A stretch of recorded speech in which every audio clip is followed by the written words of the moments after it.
What's up, guys, and welcome back to Bass Fishing Tips. And in today's video we're going to be talking about what, in my opinion, is one of the most underutilized topwater baits in all of bass fishing, and that is the soft plastic horny toad.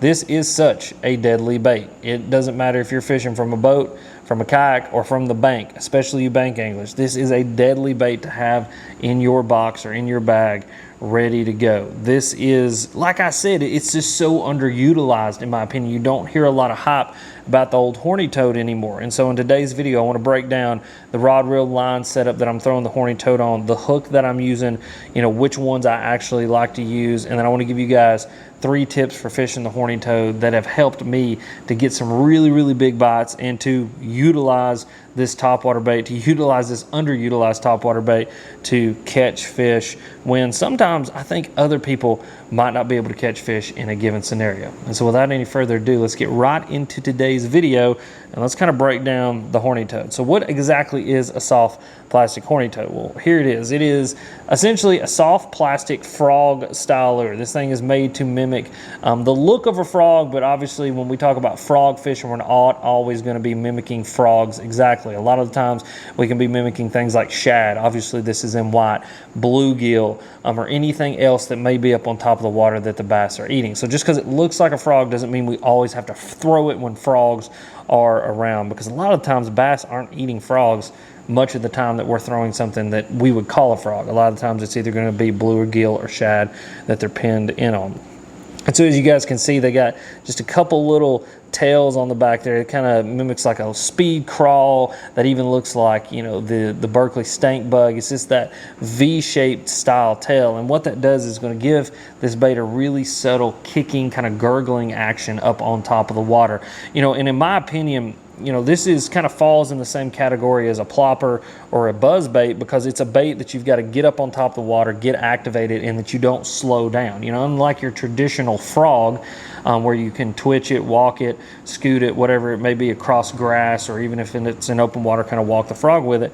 Your buzz toad, or your horny toad, as I like to call them, are made to be buzzed right on top of the water like you would a buzz bait or a plopper. And a lot of the times the bites are going to be really similar, just those big explosive topwater bites that we all love on those styles of baits. And so as you guys can see here, just a simple piece of soft plastic, those 2 little twin tails on the back, made to be fished up on top with a slit in the bottom for your hook to go into. And as you guys can see, when you push it down, you can expose that hook. Now the hook that we're fishing it on, I think, is actually really important in my opinion. Now if all you've got some like 4/0 EWG hooks in your boat, bank, or bag, or whatever you're fishing out of, fish with those. You don't have to go out to the store and buy any particular piece of gear to fish this frog. If you got a 4/0 EWG, it will do just fine. But I myself like to fish these things on a 4 to 5/0 screw lock EWG hook. And so what does that mean? You can buy these hooks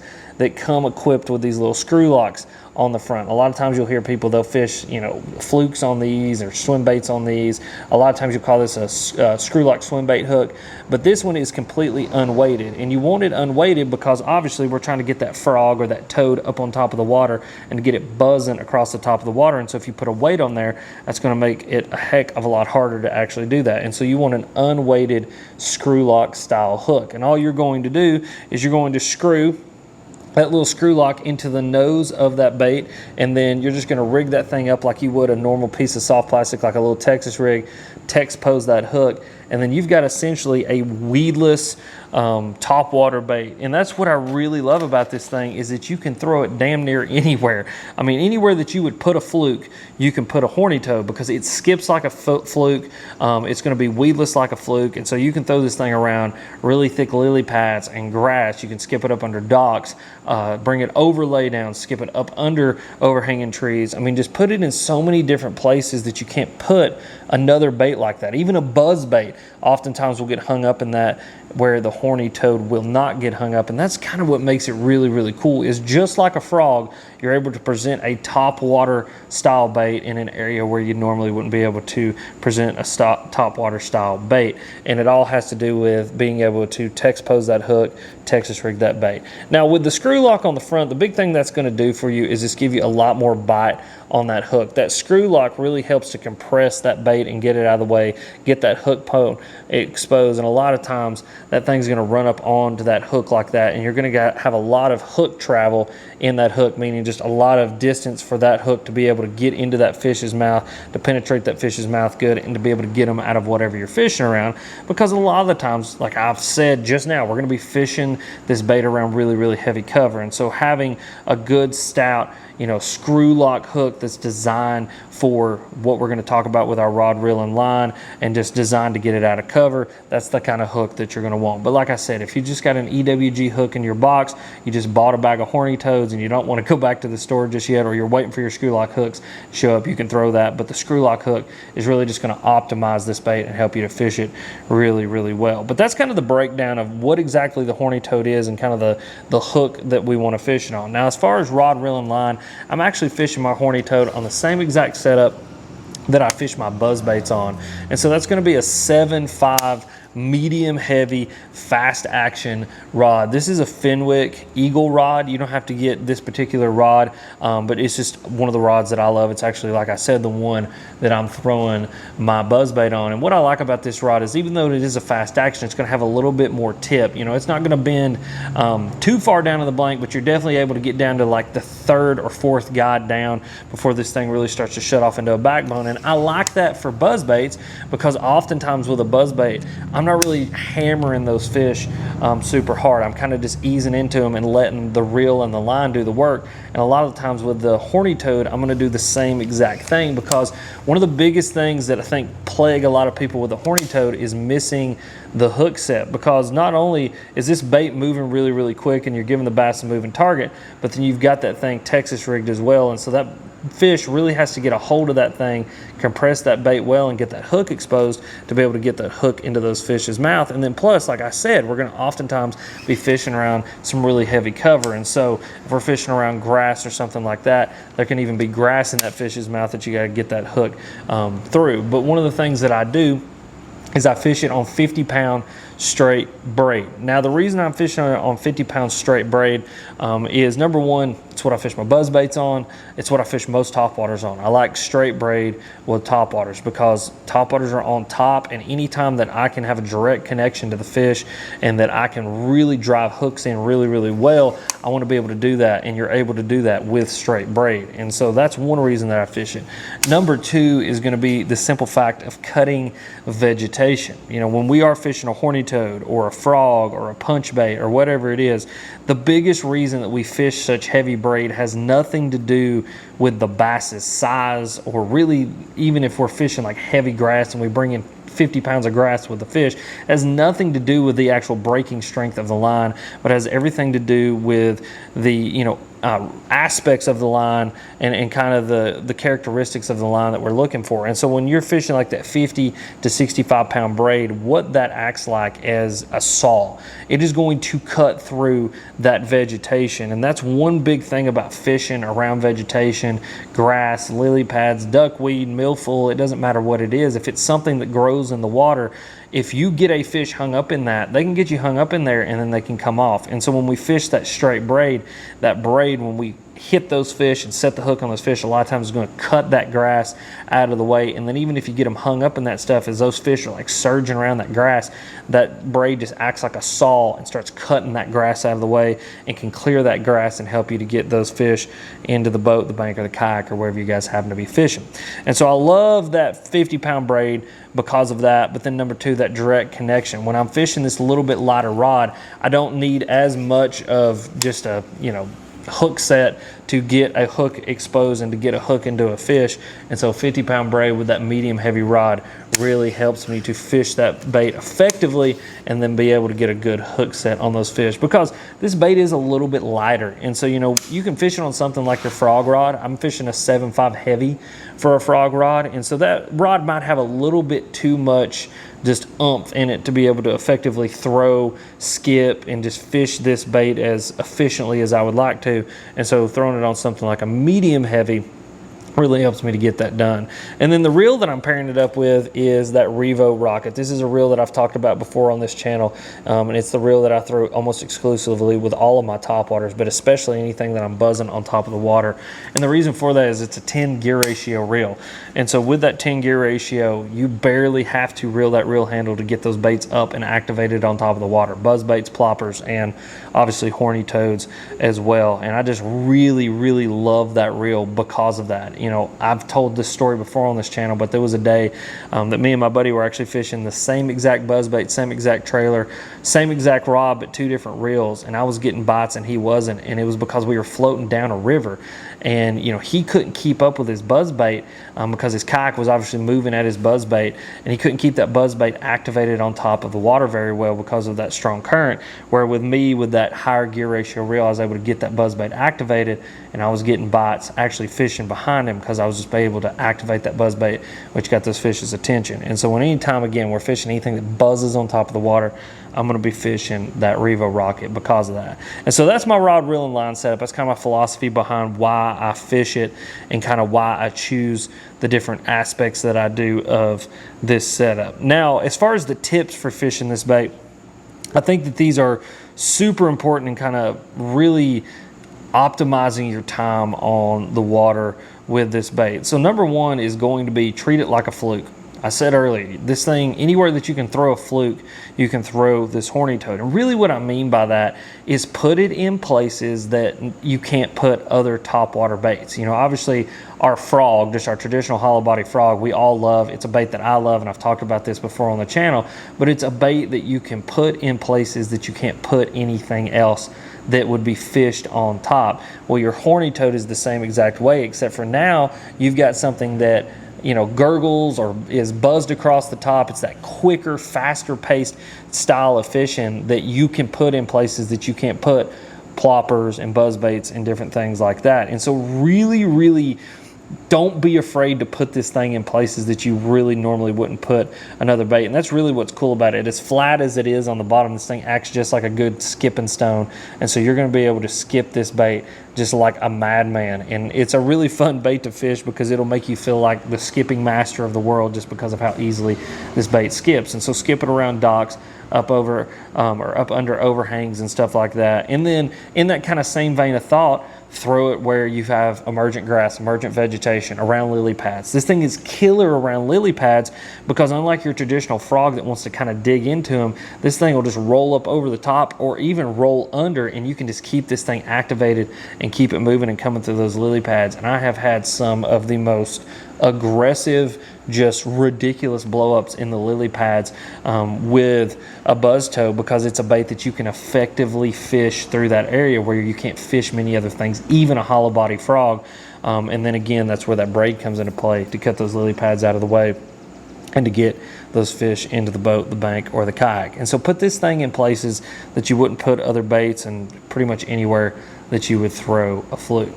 The tip number 2 is going to be stop reeling it. Stop reeling it sometimes. Just let it die. And I think this is super effective, and I've seen it really come into play when I'm fishing around grass. I can't tell you how many times, whether it be a hole in the grass or the front edge of the grass, that I've been reeling this little buzz toad right along, and I'll get to that hole in the grass and I'll buzz it right to the center and I'll just kill it, and it'll float or sink maybe 6 inches under the water and get absolutely smoked by a bass. That, or reel it right off the front of a grass mat, let that thing go out there and let it sink not even 4 or 5 inches under the water. Big bass will come up and they'll smoke. And it's because oftentimes this time of year, and we're going to tell a little story to kind of tie this all in because I think it's really interesting. It kind of proves my point. A lot of the times this time of year you will have aggressive bass in those grass mats, but they'll just follow things, and they'll just like blow up on them and just totally miss them. And it's a lot because the bass aren't super pressured into having to eat. And when we get later into fall, I really believe that bass obviously know that fall's coming, and so they get a lot more intentional with what they eat and how they actually eat it. Where this time of year, they've still got plenty of food, there's still time to eat, and so they won't be as intentional when they eat something. And so the other day, I was actually down on Lake Gunnersville fishing, and we were fishing this big emergent grass flat. And you have, you know, thicker parts and then more sporadic parts. And what I started to notice is the 2 dudes in the boat with me were fishing just traditional frogs, and as they would reel them in, those bass would, they'd blow up on it. They'd miss that frog as they were actually reeling those frogs back to the boat, and I would punch in behind there and catch those fish. And the whole time I was thinking, man, I wish I had my Horny Toads, because it would be a great way to be able to reel, and then when you get that blow up, or even when you reel into an open patch, just to kill that thing, and any bass that was following that bait or just really didn't have a ton of intention to eat it on top, we'll smoke it as soon as it sinks under the water, and you know, it gets down kind of just in that, you know, subsurface area where those bass want to actually attack something, and will attack something with a heck of a lot more intention. And so I just think it's one of those things that, you know, there are times where, yes, we want to keep it on top, yes, we want to keep it activated, yes, we want to get those legs gurgling and get that, you know, the buzz toad or horny toad style that we're all looking for. But sometimes letting it, you know, just die in those holes, or right off the front of a grass mat, or even if you're just reeling it along and you see a fish falling, just kill it. And that's what's really cool, is this thing is going to sink right below the surface, and a lot of times they'll smoke it, and you can get some big bass that you might have otherwise missed by just not reeling this thing. Tip number 3 is going to be fish behind people. Yeah, oftentimes I wouldn't say that. A lot of the times I'd say, hey, get to the lake early, make sure you're fishing, you know, unused water. But with the horny toad, what I've noticed is if you're fishing a pond, especially you pond guys, I cannot tell you how deadly of a tool a horny toad actually is for you pond anglers and you bank anglers. When you've got everybody else fishing the ploppers or walking baits or hell, anything, you know, it be up, you know, on top or even subsurface, the horny toad is kind of the finesse version of all of those things. You know, when you really look at a horny toad, I love it because it is so simplistic. You just got these 2 little kicking tails on the back that really are truly really subtle on top. You've got a smaller profile, there's no rattles, there's no blades, there's nothing to make any kind of crazy noise. And so oftentimes when those bass have seen plopping style baits, when they've seen buzz baits, when they've seen everything else on top of the water that just makes a ton of noise, throwing something like that little horny toad in behind there can get those bass to blow up on it. And you know, it's one of those things that I really noticed this time of year. As we get into late summer, early fall, you got a lot of those like first of the year shad that start showing up. A lot of times we call them glass minnows, when in fact they're actually baby threadfin and baby gizzard shad, you know, because a shad actually grows really fast, unlike a bass does.